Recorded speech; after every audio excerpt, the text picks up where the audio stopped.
Alianças espúrias, dinheiro vindo de bancos públicos, traição a Lula. Tudo isso fazia parte de um plano para que Alexandre de Moraes em breve se tornasse presidente do Brasil. Não acredita? Vem que eu te conto essa história cinematográfica. E se você não tinha ouvido sobre essa tese, bom, é porque você não leu o suficiente notícias. Olha aqui, o presidente do Partido Liberal, Valdemar da Costa Neto, ainda em janeiro de 2024, afirmou que o sonho do Moraes era ser presidente do Brasil. Notícia essa corroborada por Tagliaferro, que trabalhou no gabinete de Moraes e mais uma vez afirmou: pretensão de Moraes é ser presidente da República. E o plano para eleger Alexandre de Moraes presidente do Brasil se baseava em dois pontos principais, como é de qualquer campanha: o financeiro, dinheiro para financiar a campanha, e o político, base, capilaridade para tornar este cara aqui viável politicamente. E tudo começa no 8 de janeiro de 2023, mais precisamente no dia 9 de janeiro, quando Alexandre de Moraes, de forma monocrática, num canetaço, afasta o governador do Distrito Federal recém-eleito, Ibanez Rocha, por ele supostamente ter sido conivente com os golpistas.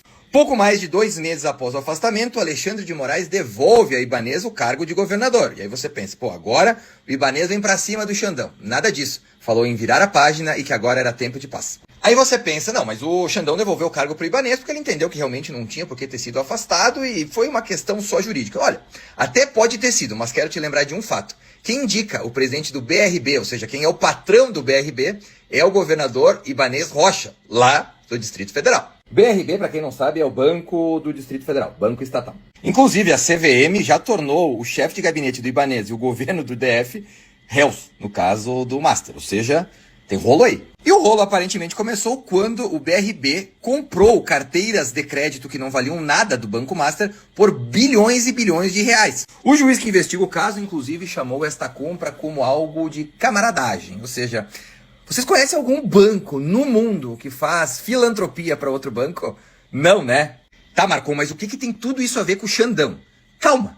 Não nos esqueçamos que a Polícia Federal encontrou no celular de Vorcaro, o presidente do Banco Master, um contrato de 129 milhões do banco com a esposa de Alexandre de Moraes. Mas voltando a Ibanez, Alexandre de Moraes e BRB, tivemos um fato novo. No dia 5 de março deste ano, Alexandre de Moraes decidiu arquivar o inquérito contra o governador do Distrito Federal por suposta facilitação nos atos do 8 de janeiro.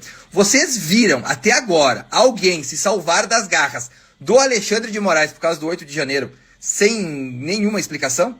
Mas olhem uma suposta explicação. Pouco mais de 20 dias depois de Alexandre de Moraes arquivar o processo contra Ibanez, o governador do Distrito Federal, o governo do Distrito Federal, através do BRB, demonstra interesse em comprar a massa falida do Banco Master. Banco este que tinha um contrato de 129 milhões com a esposa de Alexandre de Moraes. Pode ser só uma coincidência, mas pode não ser. Afinal, o dinheiro que o BRB, dinheiro público, colocava no Banco Master, indiretamente, ia também para a esposa de Alexandre de Moraes.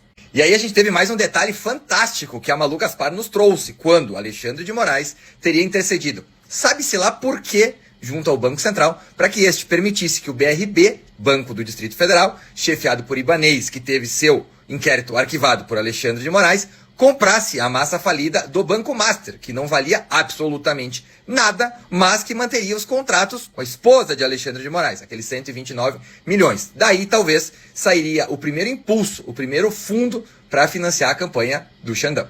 Depois destes fatos que eu trouxe até você, você tira a conclusão. Será que o Banco Master, via dinheiro público do BRB, serviria para financiar a campanha de Alexandre de Moraes através do escritório da esposa do ministro? Você decide. Vamos agora à parte política do plano para eleger Xandão.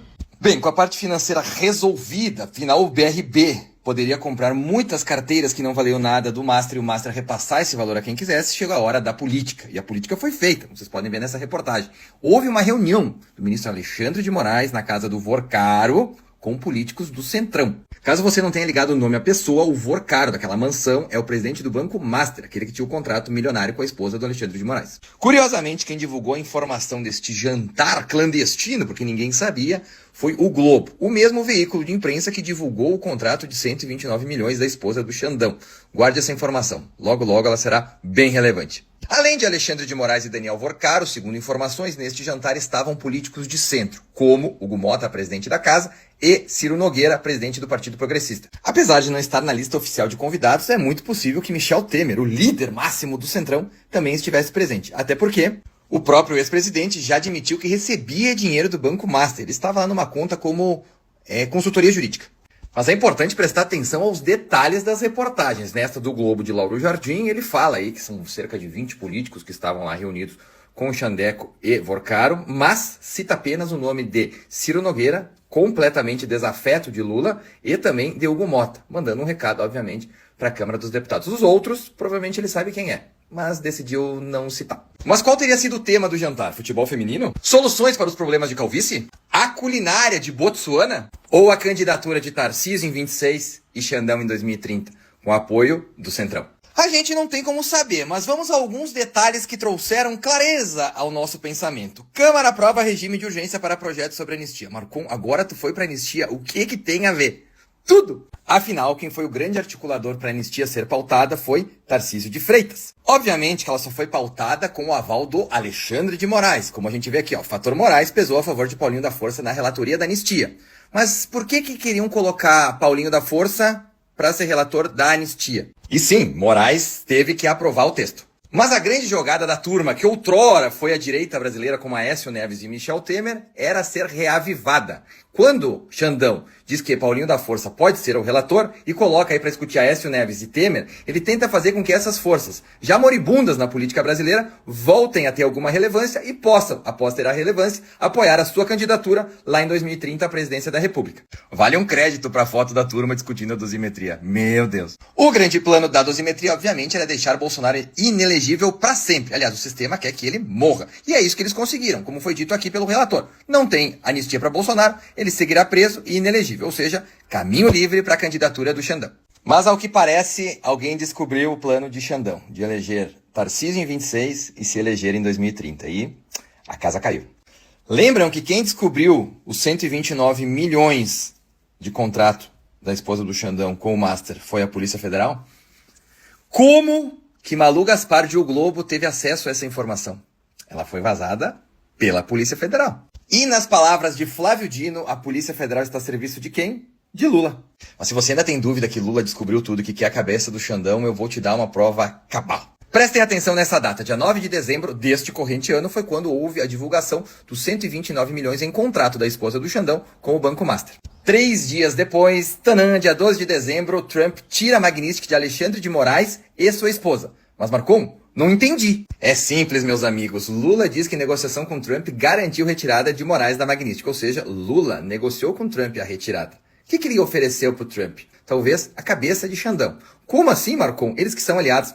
Não parece. 3 dias antes de retirar a Magnitsky, apareceu a reportagem dos 129 milhões. Oriunda da onde? Da Globo. Deu um vazamento da onde? Da Polícia Federal. Essa foi a senha para que Trump acreditasse que Lula iria fritar mesmo Alexandre de Moraes. E aí retirou a Magnitsky. Lula deve ter dito, deixa que eu mato no peito. Eu acabo com ele e você me dá o crédito por ter livrado Xandão da Magnitsky. Eu vou sair ileso. A minha imprensa, a Globo, dentre outros canais de comunicação, fazem o trabalho, mobilizam a oposição, a gente derruba Alexandre de Moraes, o centro fica com a vaga aberta pelo impeachment de Alexandre de Moraes no Supremo, indicando assim Rodrigo Pacheco, velho sonho do Centrão, e Lula ainda consegue se livrar de tabela de Tarcísio ser o seu candidato à presidência. Candidato não, oponente, já que o PT considera Tarcísio um candidato mais forte. A teoria da conspiração foi longa, eu sei, esse vídeo foi longo, mas juntando os pontinhos a gente chega à conclusão que faz bastante sentido. Quero deixar aqui bem claro que considero o Tarcísio um baita cara, acredito que ele era apenas uma peça no xadrez de Alexandre de Moraes e não fazia parte de nenhuma dessas negociações. Sobre Alexandre de Moraes, bom, esse está abandonado. Ninguém do governo Lula sequer o defendeu. Você não viu o Lula ou qualquer ministro o defendendo. Afinal, a gente sabe o que vai acontecer. O PT quer Alexandre fora. Ele já fez o trabalho sujo e agora ele é um empecilho ao petismo. Não duvidem que o ano que vem ele rode aí no impeachment surpresa no Senado Federal. Vamos acompanhar o que vai acontecer.